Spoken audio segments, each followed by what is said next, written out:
Bonjour et bienvenue à tous. Je vous Bonjour. invite, je vous invite aujourd'hui à ce cinquième atelier Numiconsult sur le numérique et les performances. Comment savoir allier le numérique et les performances, que ce soit des performances commerciales, des performances industrielles, organisationnelles, sociales ou environnementales. Pour ce cinquième atelier, j'ai la chance et le plaisir d'inviter Audrey Lehon, qui est la... Bonjour Audrey. Bonjour, bonjour. Merci pour ton invitation, Martine. C'est avec grand plaisir et puis bonne année à tous. Merci, oui, tout à fait. Bonne et heureuse année à tous. Donc Audrey Lehon, tout à l'heure, nous partagera un cas client que nous avons vécu chez Numiconsult et qui servira d'exemple en fait pour démontrer comment euh, ben, le- les outils numériques en fait permettent de créer des vidéos sociales à coût réduit, ce qui est fortement intéressant à l'heure actuelle puisque on travaille souvent dans des budgets contraints. Donc Audrey nous montrera comment on peut faire une vidéo comme un pro, euh, voilà, à moindre frais. Tout à Alors, fait. merci Audrey. Et bonjour aux participants qui nous ont rejoints sur Zoom. Et donc, pour eux, en fait, vous pourrez poser vos questions soit par le chat, sur Zoom, soit les poser en direct, plutôt après, en fait, la présentation d'Audrey. Et ça lors d'un question-réponse que j'annoncerai juste après sa présentation. Donc, je vais alors commencer avec une- le document que je voulais vous partager aujourd'hui pour vous présenter le programme de notre atelier. Alors, au C'est bon. programme de cet atelier, vous voyez tous mon écran? Oui, Oui. c'est OK. Au programme de cet atelier, on commence en fait par, comme d'habitude, on va dire par Numiconsult en bref. Je vous présenterai en fait aujourd'hui une vraiment quelque chose qui est complètement l'ADN de Numiconsult. Ensuite, on aura la présentation d'Audrey et une partie questions-réponses. Vous pourrez poser vos questions et Audrey y répondra avec plaisir. Et une actualité à suivre qu'Audrey nous partagera, ou on va dire plusieurs actualités à suivre que Audrey a préparées pour vous. Et nous conclurons cet atelier dans les 30 à 45 minutes qui viennent. On ne se met pas de contraintes, mais voilà, c'est pour vous donner un peu le timing de cet atelier. Nous conclurons pour se donner rendez-vous pour notre prochain atelier. Alors, pour ce qui est de Numiconsult, pour vous préciser les choses, Numiconsult est une solution d'assistance et de support dans le domaine de l'informatique et du digital qui se fait en ligne et qui est réalisée par un réseau de professionnels, majoritairement des professionnels indépendants, qui sont experts dans le domaine de l'informatique et du digital, et qui vont vous aider, vous conseiller, vous accompagner, vous former, vous coacher dans le domaine du numérique, de façon à ce que vous soyez toujours plus performant avec les outils, que vous n'y passiez pas un temps excessif et que vous puissiez en fait en tirer le meilleur parti. Et aujourd'hui, je vais vous présenter les experts Numiconsult. Alors, les experts Numiconsult, ils sont plus de 50 aujourd'hui. Je les identifie suite à un master en management digital que j'ai fait il y a 4 ans. Vous pourrez voir dans l'atelier 4, l'atelier précédent, en fait, comment j'en suis arrivée là. Donc, il y a 4 ans, j'ai fait un master en management digital à l'ESCA, qui est une école de management, et spécialisée dans le digital. Et grâce à ce master, en fait, je peux identifier et référencer des experts qui sont vraiment spécialisés dans des domaines d'expertise. Aujourd'hui, tous les experts peuvent accompagner dans 180 domaines d'expertise, que ça a énormément augmenté. Et on peut trouver des experts pour de l'infogérance, du cloud computing, de la cybersécurité, des, des logiciels de bureautique, des logiciels CRM, e-learning. On peut trouver aussi des experts pour les sites, pour les applications, dans le marketing digital, pour le développement informatique, pour tout ce qui est automatisation des processus, voilà, en fait, peut maintenant, grâce à tous les experts Numiconsult, avoir un véritable service informatique et service de marketing et communication digitale, et c'est génial. Ces experts, en fait, si on en fait la moyenne d'expérience pour chacun, en fait, en général, ils ont 10 ans d'expérience. Ouais. Ce sont des experts donc, qui sont déjà des professionnels seniors. Et c'est leur particularité. Donc, ils ont énormément de particularités. Ils sont pédagogues. J'ai rencontré Audrey, en fait, et ce qui m'a séduit dans sa démarche, c'est que c'est pas seulement une personne qui est spécialiste des vidéos, hein, c'est aussi une formatrice. Et pour moi, c'est très important que les experts, en fait, sachent expliquer, résoudre, mais aussi transmettre leur savoir-faire et aimer, en fait, transmettre et vulgariser aussi des concepts. Et puis, ce sont des personnes, en fait, qui sont effectivement évaluées par nos clients. C'est la deuxième particularité, c'est-à-dire qu'ils se prêtent au, au test du feu, dans le sens où ben, leurs interventions, chacune de leurs interventions sont évaluées par les clients. Et donc, moi, quand je les identifie et que je leur demande de rejoindre Consult, en fait, je leur demande s'ils sont OK pour ça.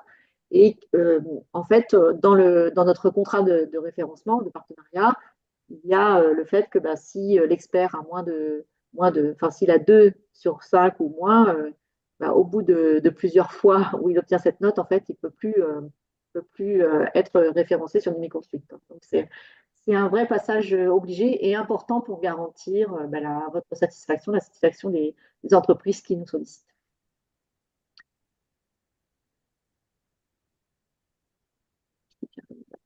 La suivante.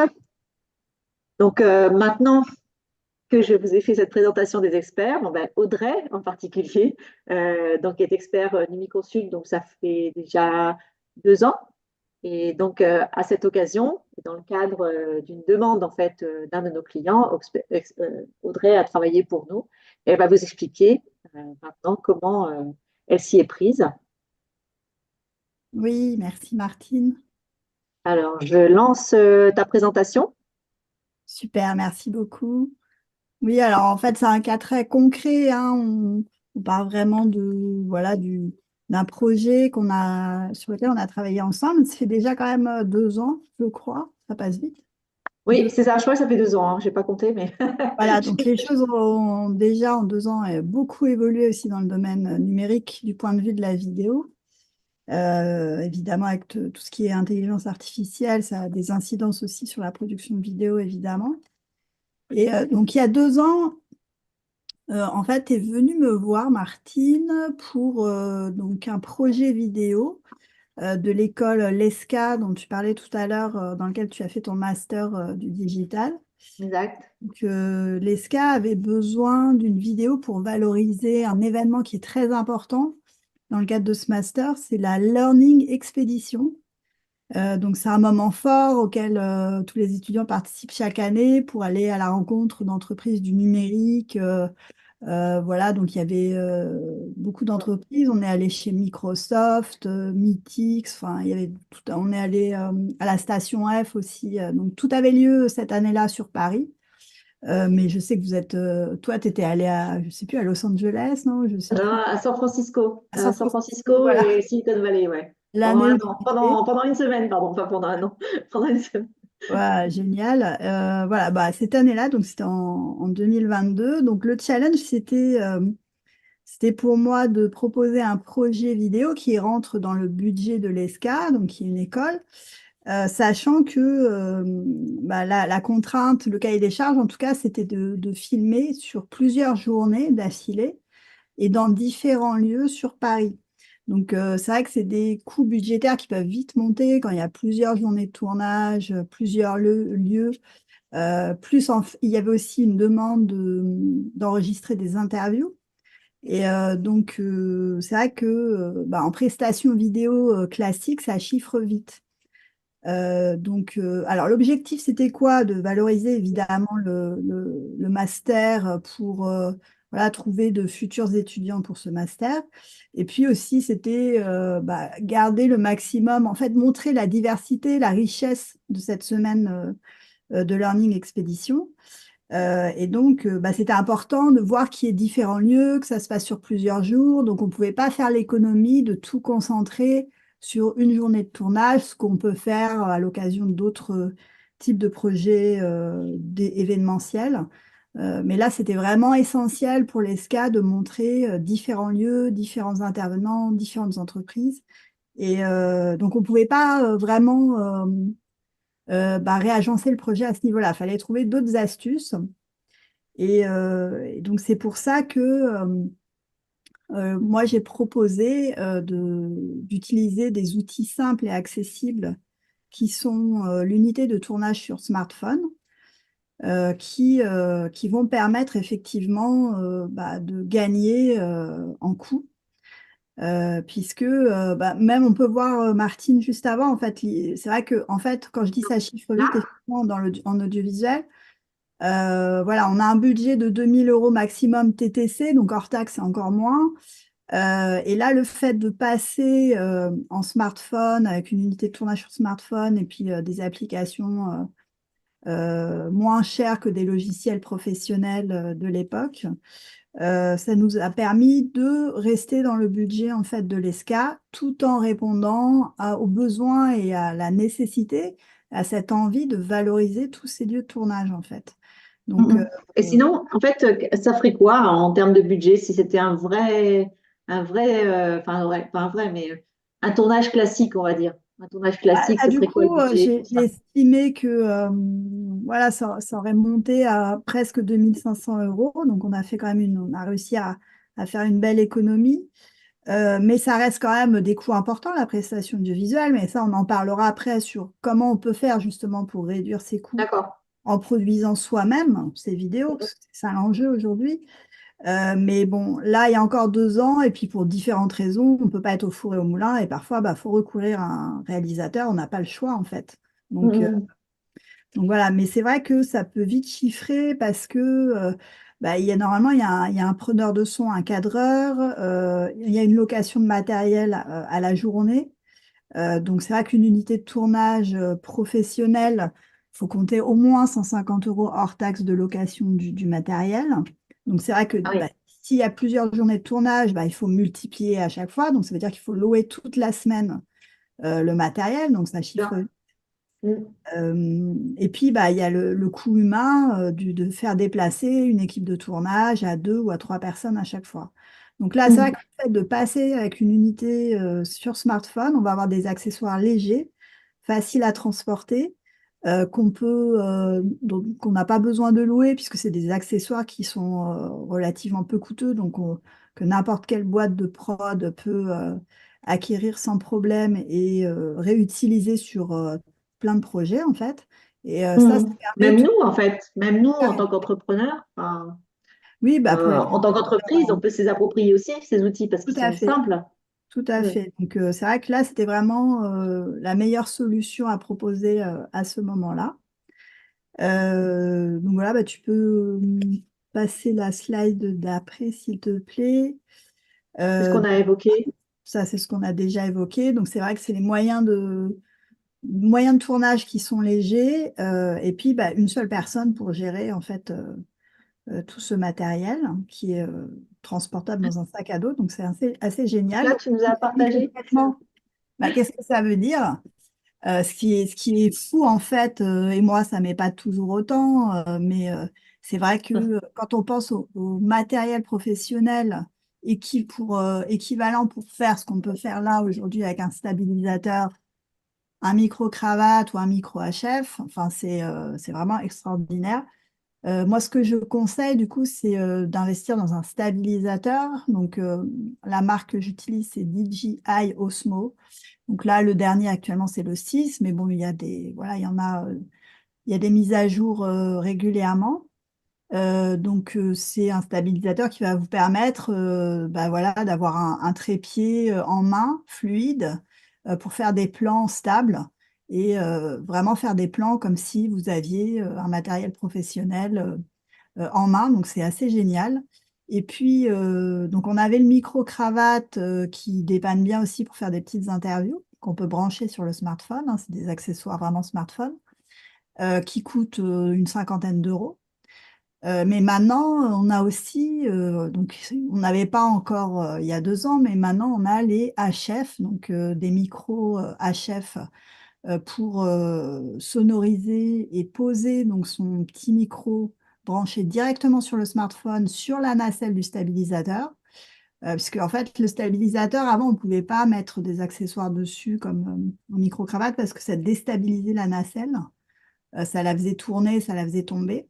Mais aujourd'hui, avec le poids de quelques grammes de ces micros HF, on va pouvoir mettre le petit récepteur sur le smartphone, l'émetteur, donc le micro, sur le col de la personne ou sur sa veste.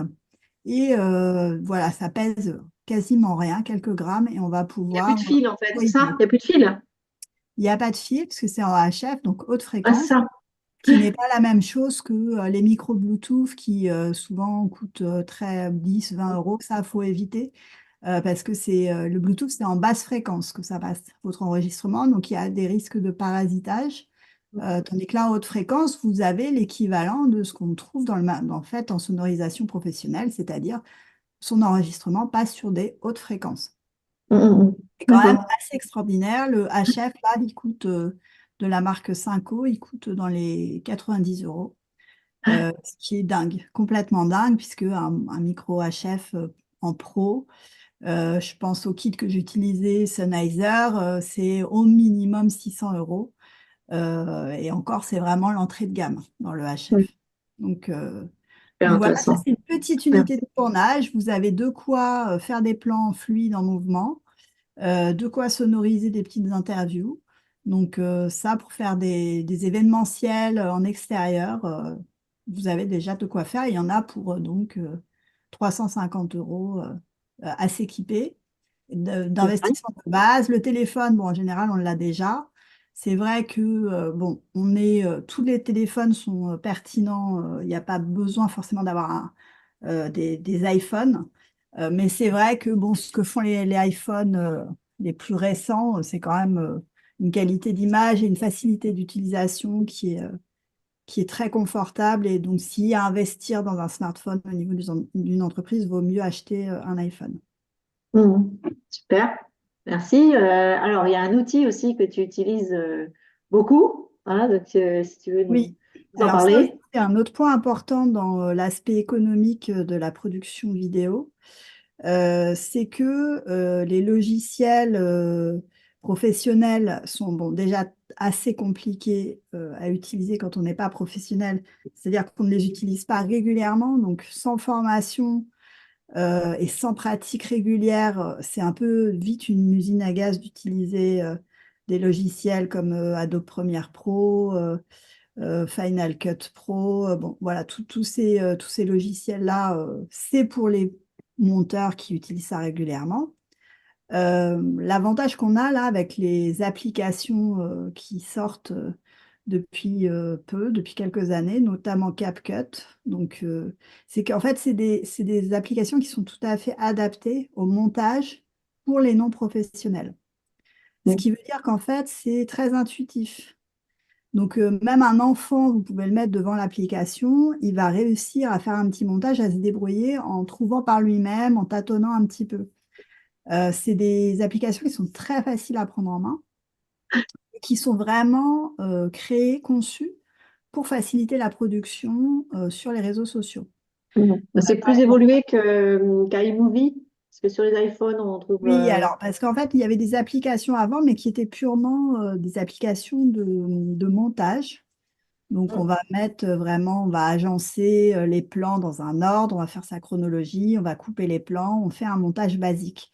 Aujourd'hui, l'enjeu, c'est pas de faire un montage basique, c'est au-delà de ça, c'est de mettre des animations, des choses qui bougent, c'est de mettre de la musique, c'est de mettre du sous-titrage, et tout ça, cette application-là, le propose en fait, et c'est gratuit. Donc il y a la version qui était entièrement gratuite jusqu'à encore quelques mois. Maintenant, il commence à passer avec des fonctionnalités payantes. Mais dans l'ensemble, ce qu'on peut faire avec la version gratuite est largement suffisante pour faire un montage adapté aux réseaux sociaux. Donc concrètement, vous avez quelqu'un qui est interviewé. Il suffit de cliquer sur le bouton sous-titrage et la personne va, enfin, vous avez des sous-titrages qui sont générés automatiquement sur la timeline de montage de l'application. Et donc, votre sous-titrage est fait. Vous n'avez plus qu'à revérifier évidemment un petit peu les textes, les mots. Il peut y avoir des petites erreurs, mais dans l'ensemble, ça fonctionne très, très bien. Il y a l'aspect aussi très important, c'est la bibliothèque de musique. C'est que vous avez accès à des catalogues de sons gratuitement utilisables pour vos vidéos. Alors que dans le pro, on ne peut pas faire ça en fait. Dans le pro, on n'a pas déjà à disposition de la musique via un logiciel de montage. Il faut aller sur un autre site comme Jamendo par exemple et aller payer des licences d'utilisation séparément. Donc c'est encore un coût supplémentaire. Il faut compter au minimum 100-150 euros pour une utilisation d'une musique pour une vidéo. Alors je vous parle dans le monde professionnel de l'entreprise. Donc voilà, quand vous produisez une vidéo avec une musique, vous ne pouvez pas utiliser en tant qu'entreprise une musique comme ça d'un chanteur célèbre, c'est pas possible. Donc il y a des règles et donc on peut trouver des catalogues pour une utilisation payante en ligne, mais ça sera seulement pour une utilisation précisée dans la licence. Tandis que là, l'application CapCut vous donne accès à une bibliothèque. C'est comme YouTube aussi. Sur YouTube, vous avez accès, pour sonoriser vos vidéos qui vont être diffusées sur YouTube, vous avez accès à une bibliothèque. Et YouTube a négocié les droits avec les organismes collecteurs des droits, protecteurs des droits pour les musiciens. Et du coup, vous n'avez pas à payer de coûts supplémentaires pour utiliser ces musiques. Bon, bah là, CapCut, c'est pareil. Donc, dans le cadre de l'utilisation de montage pour les vidéos sur les réseaux sociaux, vous allez pouvoir bénéficier d'un catalogue assez incroyable, avec énormément de propositions. Et les artistes, en fait, sont rémunérés. Par exemple, si votre vidéo se retrouve sur YouTube, la musique, si elle atteint un certain nombre de vues, que vous avez beaucoup d'abonnés, que ça génère des droits publicitaires, ça va être détecté par YouTube qui va reverser l'argent à l'artiste de cette musique que vous avez utilisée, en fait. Donc l'artiste, il ne fait pas ça non plus gratuitement. Il est intéressé maintenant à être sur ces catalogues intégrés directement dans les applications. Mais bon, ça bouge beaucoup parce qu'en termes juridiques, les droits de la propriété intellectuelle au niveau de la musique, c'est assez complexe. Mais de plus en plus, l'idée, c'est de faciliter l'utilisation et la production par les internautes directement dans les applications. Donc voilà, donc en utilisant CapCut, par exemple, vous téléchargez ça sur votre téléphone ou maintenant on a une version ordinateur qui est quasiment équivalente à un logiciel professionnel et qui est beaucoup plus facile à utiliser. Donc, alors là, par contre, je parle uniquement pour les films d'une durée inférieure à 2 minutes. Au-delà, effectivement, c'est mieux de recourir à un logiciel professionnel parce que le montage va se complexifier, on va s'y perdre après dans les éléments. Mais pour toutes les productions courtes pour les réseaux sociaux, voilà, moins de 2 minutes, des applications comme CapCut, qui est une application de TikTok en fait, qui était vraiment créée pour la production sur le réseau social TikTok, mais du coup qui fonctionne aussi sur les autres réseaux sociaux. Ça va vraiment être tout à fait adapté. C'est ce qui est la majorité de la production aujourd'hui sur Internet. C'est quand même des films très courts. Donc voilà, moi c'est ce que j'utilise et ce que je conseille. Et si je suis sur des montages après plus longs, plus complexes, là je retourne sur Adobe Premiere Pro, Final Cut. D'accord. Et la partie motion designer, en fait, c'est ce que Oui, tu alors disais, voilà, c'est des c'est que applications que tu peux insérer, c'est ça? quand on est dans un process professionnel en audiovisuel, on va être limité dans le logiciel comme Adobe Premiere Pro, il y a très peu d'effets d'animation. Euh, D'accord. et il va falloir plutôt, c'est une vraie compétence, faire appel à un monteur spécialisé qui est le motion designer, qui lui est spécialisé dans la création d'animations et qui va pouvoir créer des animations bien faites. Et ça prend énormément de temps, donc c'est vraiment une spécialité. Et donc, ça, forcément, ça a un coût, c'est un coût supplémentaire dans la chaîne de production. Mais c'est ce qui fait l'habillage graphique aujourd'hui, c'est ce qui fait vraiment.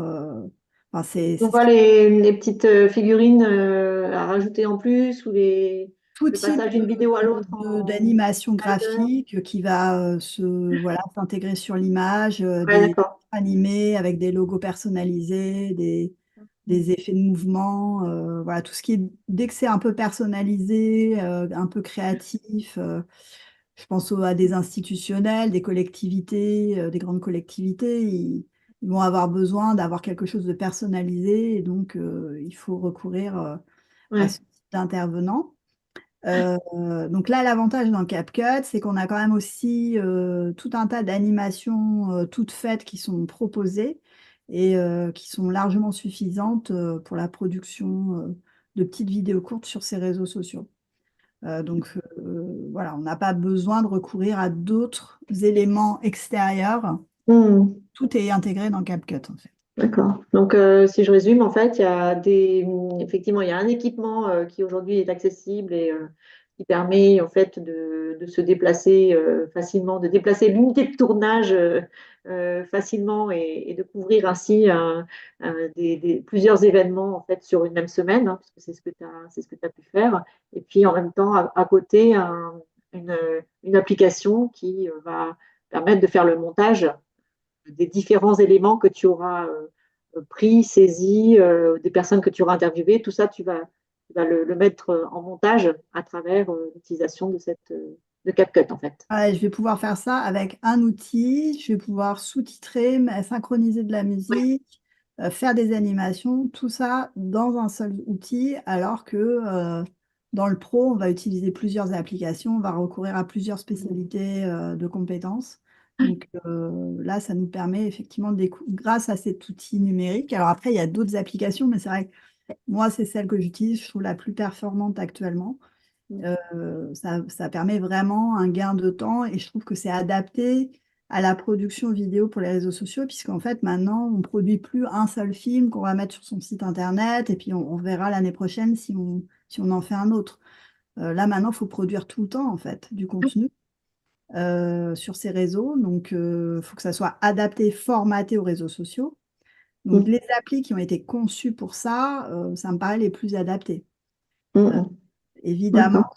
euh, bon, les formats aussi qui sont proposés dans l'appli, on peut monter directement, formater son montage en portrait, en carré, enfin les différents formats des réseaux sociaux. Mm. Super. Alors, donc, le résultat. Alors, est-ce que tu peux nous le partager ou pas? Est-ce que tu as le lien de la vidéo avec toi? Alors, j'ai le lien de la vidéo, je l'avais mis dans le PowerPoint, mais effectivement, Ah tu ne peux mince, pas pardon. avoir accès. Je pense que si tu es en PDF, mais on peut regarder, oui, effectivement.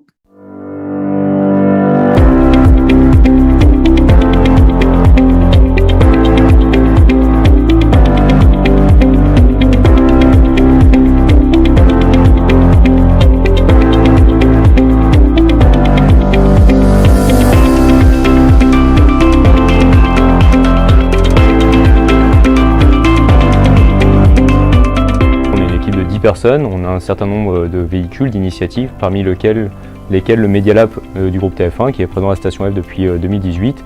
On accompagne, on accélère 5 à 10 startups par an.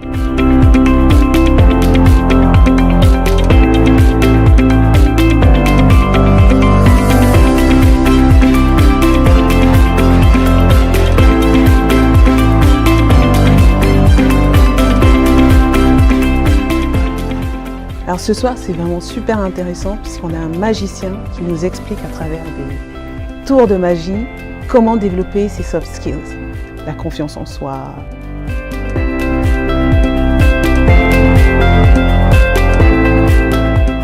Est-ce qu'il arrive à mélanger sa passion, son art, avec des problématiques de métier, les soft skills?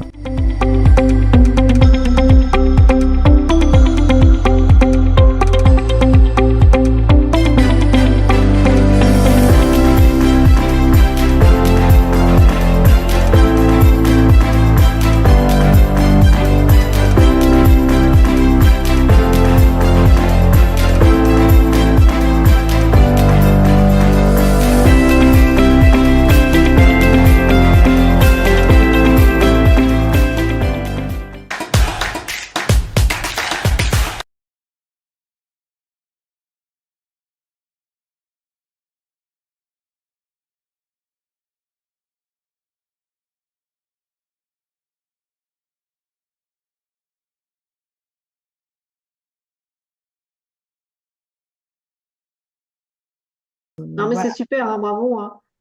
Et donc voilà, les petites interviews réalisées avec le smartphone. Alors ce qu'il faut savoir, c'est qu'en plus, c'était le iPhone 8 il y a 2 ans que j'utilisais. Donc c'était vraiment pas le dernier iPhone.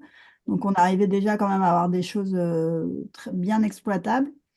Et puis maintenant, bah, avec les derniers iPhones, là, enfin, c'est vraiment une qualité d'image qui est vraiment top, avec une meilleure prise de lumière. Donc voilà, moi je conseille vraiment d'investir plutôt, même iPhone 13, ça suffit largement. Moi j'ai le 11 Pro perso, donc voilà, je suis pas dans la course toujours aussi au dernier matériel. Mhm. Hein, je trouve que c'est pas pertinent en fait, parce qu'après, sinon, finalement, le coût redevient trop important aussi. Mhm. Et, euh, mais voilà, après, c'est vrai qu'il y a l'aspect technique accessible, mais effectivement, il faut quand même avoir quelques billes sur bah, comment on prend un cadre correctement, comment on se positionne, comment on monte, etc. Donc ça, c'est des compétences qui restent à acquérir. Mhm. Au-delà de l'aspect purement technique, avec des moyens qui sont plus accessibles maintenant. Exact. Ok. Merci beaucoup, Audrey.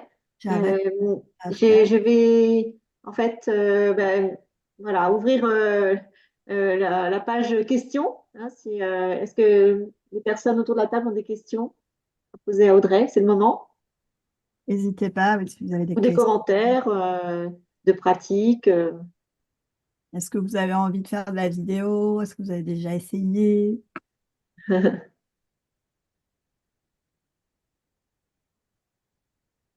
Est-ce qu'on peut faire ça seulement avec un smartphone ou il faut vraiment un iPhone pour utiliser l'outil? Alors moi, je forme des gens qui ont des Android, donc des Samsung, mais assez récents. En fait, ce qu'il faut, c'est que le téléphone soit pas trop ancien, je dirais pas plus de 2, 3 ans, pour des questions de qualité d'image et aussi des questions de gestion des applications. Puisqu'on va utiliser des applications qui vont être plus performantes sur des téléphones qui sont pas trop vieux. Mais sinon, après, ce qui est important aussi, c'est le nombre d'objectifs. Mais bon, maintenant, enfin, tous les téléphones ont plusieurs objectifs. Alors, faut pas prendre le smartphone d'entrée de gamme, évidemment. Plutôt moyenne gamme, gamme haute, si on veut vraiment faire de la vidéo de bonne qualité. Mais ça peut être Android, il n'y a pas du tout de restriction par rapport à ça. On n'est pas obligé de passer sur iPhone. Merci. Vous avez déjà essayé de faire des vidéos pour votre activité ou Pas encore. pas encore? Ça serait intéressant parce que vous qui êtes toi qui es dans l'événementiel, Ouais. Ah oui, pour valoriser vos événements, effectivement. les vidéos, en fait, les vidéos qu'on peut réaliser ainsi, utiliser des vidéos de moins de 2 minutes, ça s'adapte extrêmement bien aux réseaux sociaux. Est-ce qu'il y a des réseaux sociaux plus que d'autres qui fonctionnent avec ce type de vidéo? Ou est-ce que dans tous les réseaux sociaux, on peut mettre des vidéos, en fait? Alors, la vidéo, ça fonctionne surtout sur Instagram, TikTok, YouTube, LinkedIn, non. Hein. Ouais. LinkedIn, vous avez dû remarquer que c'est la photo du texte. Et éventuellement, si vous avez une vidéo, vous la mettez en lien en commentaire. Mais après, oui, Instagram, TikTok, ouais, pour toucher sa cible, effectivement, Hmm. sur les réseaux sociaux, la vidéo, c'est pertinent. Ça fonctionne très, très bien. Ok.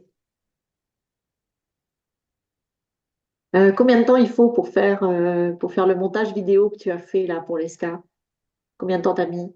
Moi, je compte 2 journées en fait. Si je prends en compte les allers-retours, les modifications, parce qu'effectivement, il y a toujours des choses à rectifier, des choses à revoir avec les clients. Donc voilà, pour un film court d'une durée de moins de 2 minutes, 2 journées de travail en montage. Hmm. Et en plus, oui, et puis après le tournage, bon, t'étais pas tous les 5 jours, t'étais pas en tournage. En fait, en tournage, ça représentait combien de jours à peu près? Là, il y a eu D'heures. quatre déplacements pour des Ouais. tournages en fait, sur des journées différentes. Donc, c'est vrai que là, c'est un gros tournage quand même. Mm. En général, c'est plutôt, il y a un lieu de tournage de 3 heures. Mm. Voilà, on va filmer un événement et puis on restitue à travers une vidéo d'1 à 2 minutes. Mm. Mm. Là, c'était quand même particulier. C'est Non. déjà un tournage un peu plus conséquent. Quand il y a plusieurs lieux sur plusieurs jours, c'est différent. Mais la Ouais. plupart du temps, c'est des tournages ponctuels, hein. D'accord. Toi, tu as fait quel type de tournage, par exemple, comme ça? J'en ai Au-delà fait, d'Esca, en fait, tu as fait quoi comme autre tournage, par exemple?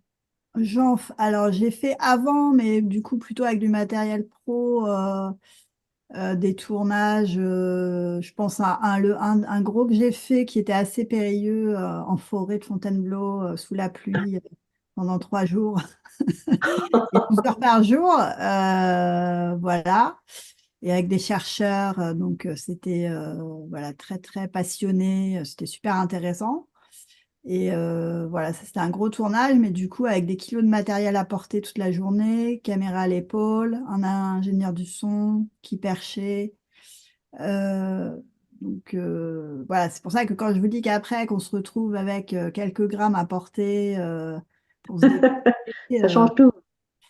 voilà, ça permet aussi de se concentrer sur d'autres choses, quoi. On est plus avec les gens, on est plus dans la réalisation. Parce que quand on est sur l'aspect très technique comme ça, on ne peut pas en même temps faire de l'interview. Il faut qu'il y ait un réalisateur ou un journaliste qui va se concentrer sur l'échange. Donc, Exact. voilà, quand il y a trop de technique, bah, ça peut être intéressant en termes de qualité cinématographique. Mais dans ce cas-là, il faut aussi d'autres gens qui, là, vont gérer plutôt l'humain sur le tournage. Et c'est pas Mm. pertinent, là, pour les réseaux sociaux. Voilà. Il y a le Oui, cinéma un autre et contexte. documentaire, Oui. et puis il y a les réseaux sociaux, quoi. Et ceux qui font appel à toi, en fait, pour tes formations, c'est quel type de personnes? Qu'est-ce qu'ils vont tourner, en fait? C'est quoi leur objectif? Alors moi, je me suis vraiment spécialisée sur la formation pour les réseaux sociaux, donc pour apprendre aux personnes. Parce que voilà, clairement, les entreprises ou les entrepreneurs, ils vont pas avoir même 2 000 € pour faire un tournage. C'est pas possible. Mhm. C'est pas viable économiquement. Puis la communication, c'est vrai que c'est pas le poste essentiel entre guillemets. Donc ça vient toujours après d'autres choses qui sont voilà plus importantes pour les entreprises. Et donc les budgets vidéo se réduisent, ça me nuit. Donc après, il y a plusieurs stratégies. Certaines grosses entreprises ont les moyens de prendre des abonnements sur des sites qui leur permettent d'accéder à des applis de montage un peu facilités, type PlayPlay. Mhm. Faut déjà avoir le budget, dans mes souvenirs, c'est 500 € par mois, par personne, par salarié, par licence. Et puis, il faut quand même tourner, ça n'économise pas le tournage, ça facilite Voilà, le exactement. tournage. Mhm. Voilà. Après, l'autre stratégie, c'est de produire en interne et de monter des productions, des entités de tournage vidéo en interne et de former Mhm. les. Donc, Mhm. je me suis plutôt positionnée sur cet aspect-là, la formation, d'autant que j'en fais déjà depuis une dizaine d'années à l'université auprès d'étudiants en licence de communication. Donc, j'étais déjà à l'aise avec ça sur l'aspect pédagogique. Donc, voilà, après, en plus, passer toutes mes connaissances de l'audiovisuel pro sur l'aspect plus numérique, smartphone, les applications, réseaux sociaux, c'était intéressant parce que je trouve, du coup, ça apporte une double compétence. Ouais. Parce que l'aspect quand même conception de la réalisation de l'audiovisuel professionnel, c'est un monde, mais qui reste nécessaire en fait, même sur les réseaux sociaux. Si on ne sait pas se mettre en scène, si on ne sait pas comment aborder en termes de scénario ou de montage quelque chose à filmer, un événement, on a beau avoir les outils, voilà, les gens, c'est pas parce qu'ils ont un téléphone qu'ils font des vidéos Mhm. pertinentes, attractives et efficaces et bien Mhm. tournées. Donc, c'est vrai Ouais, que c'est important cette double complémentarité. Ouais. voilà, et Est-ce puis qu'il y a quand d'autres... on vient vraiment du réseau social que du numérique, bah, on n'a pas, on ne sait manque pas cette forcément comment compétence. bien cadrer, qu'est-ce que c'est une valeur de plan, qu'est-ce qui fait la différence entre le pro et l'amateur, bah, ça va être le son, donc il va falloir se sonoriser, et bon, et voilà, il y a plein de choses sur lesquelles bah, on apprend à s'entraîner. Donc là, ça Exact. permet, je trouve, d'apporter vraiment cette double connaissance.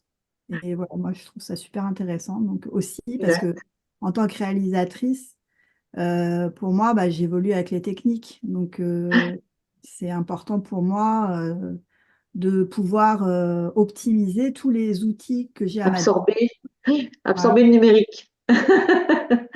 Et selon le Euh, type de réalisation, bah, on va utiliser tel type de matériel. Et donc là, pour les réseaux sociaux, pour moi, c'est pas pertinent d'utiliser du matériel pro audiovisuel et cinéma. Ça n'a aucun sens même. Donc voilà.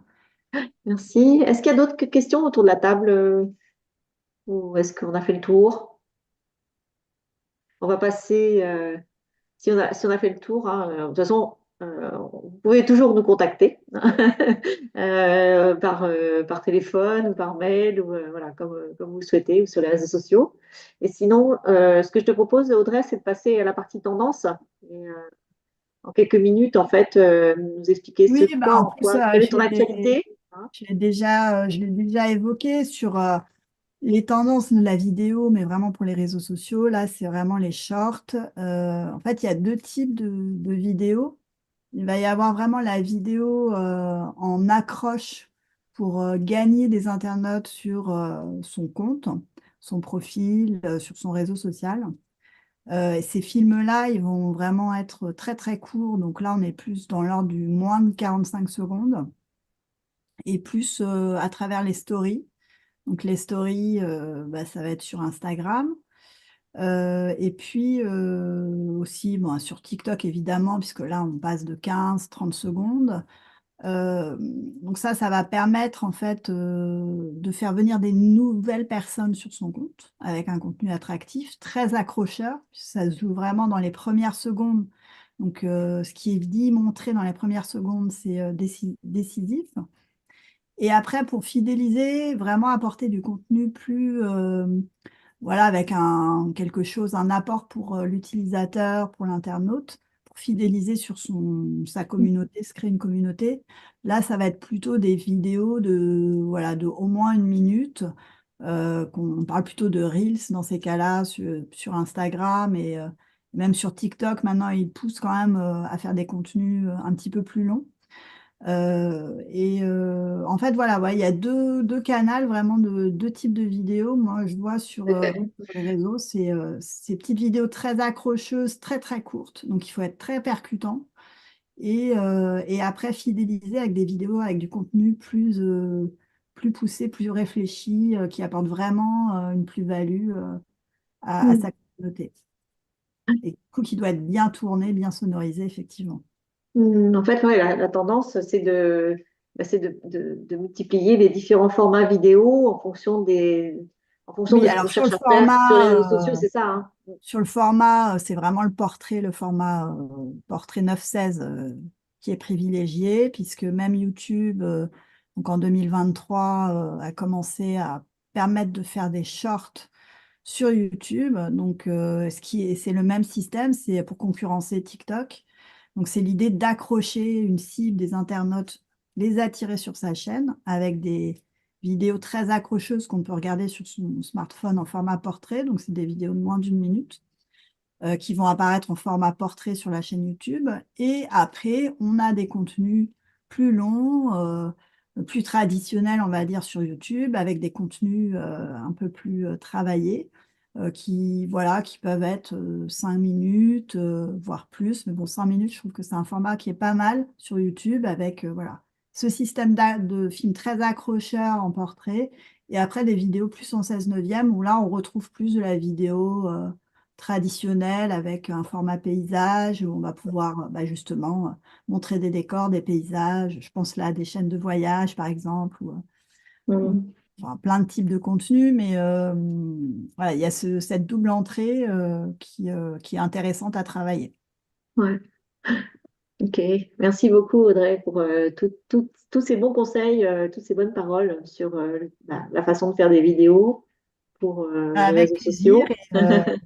Et du coup, bah, moi, je forme à toutes les techniques audiovisuelles pour permettre justement de produire en interne. Donc, connaître évidemment avec quel matériel, comment s'équiper, travailler sur son projet pro à promouvoir aussi en termes de communication en vidéo. Et dans le cadre de mes formations, on apprend à faire réaliser sa vidéo promotionnelle pour le réseau social de son choix en fonction de son service ou du produit qu'on veut promouvoir. Donc voilà.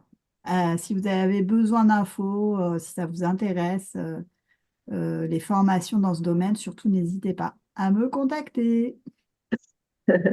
Merci beaucoup Audrey, merci pour tout ça. On Merci à n'hésitera toi pour pas. l'invitation, Martine. De rien, je vais conclure cet atelier, ce 5e atelier avec la suite. Hein, qu'est-ce qui va se passer au prochain atelier? Je voulais vous annoncer que c'est la fin de cette émission. Je vous remercie beaucoup pour votre attention et Oui. votre écoute. Surtout, en fait, si vous avez besoin d'une formation sur justement la façon de faire une vidéo pour les réseaux sociaux, contactez-nous et nous vous aiderons en fait à avancer sur ce sujet et à vous rendre autonome avec la production de vidéos pour votre propre activité.